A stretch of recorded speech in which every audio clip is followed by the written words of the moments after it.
Which Leech Queen was better? Or I guess better executed?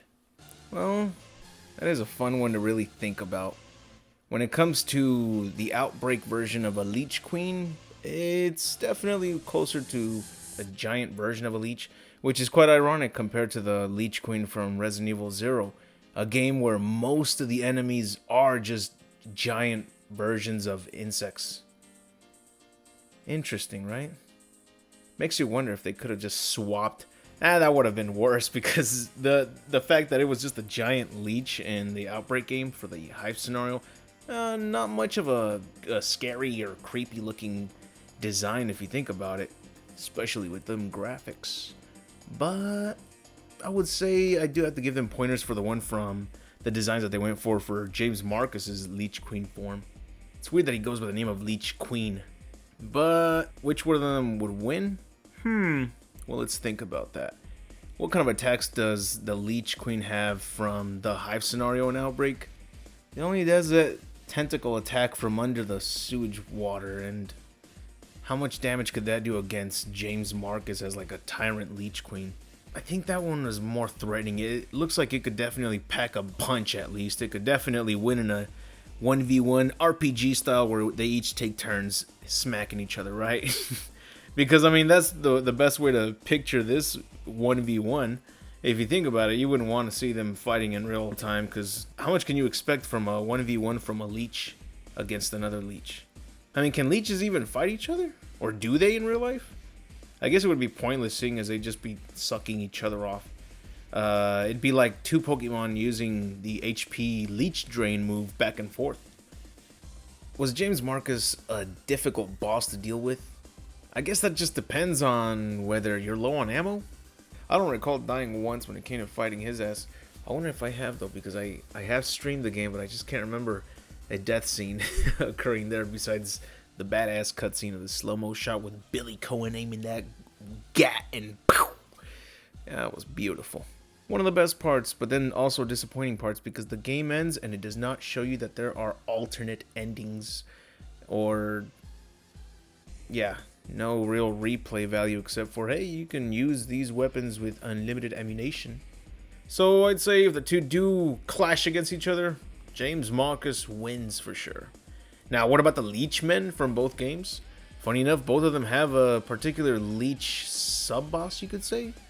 Because the one from Zero, fuck, that was annoying. Most of the time, that one felt like a pursuer. Luckily, they would just stay in that one room. But imagine if the Leechmen from Resident Evil 0 were like pursuers, like they actually followed you from room to room. Maybe not at the same, like following along as you go, but like maybe if they appeared in random rooms showing that they were looking for you, that'd be interesting. As much as they were annoying, that probably sounds better than to just know that they're in a particular room just camped out waiting for you to arrive. That was the thing about them there, though, that they would be camped out, but you wouldn't want to waste ammo on them because the way they act, there's like no trick to beating them as far as I know, besides just dunk as much ammunition on them and just hold the trigger down if you're using a machine gun. But they're not the best to want to deal with. And then the Leechmen from the Outbreak game of the Hive scenario, those motherfuckers were definitely the pursuers of that scenario. You can't take them down. The most you can do is distract them with blood packs, just chucking them on the ground and hope they stay there for a while you continue with your map quest. And which would win between the two? Well, I guess the Leechmen from Outbreak, seeing as you couldn't take those guys down. That would be interesting to see. I would love to see a fight between those ones too. That sounds more interesting than the Leech Queens themselves.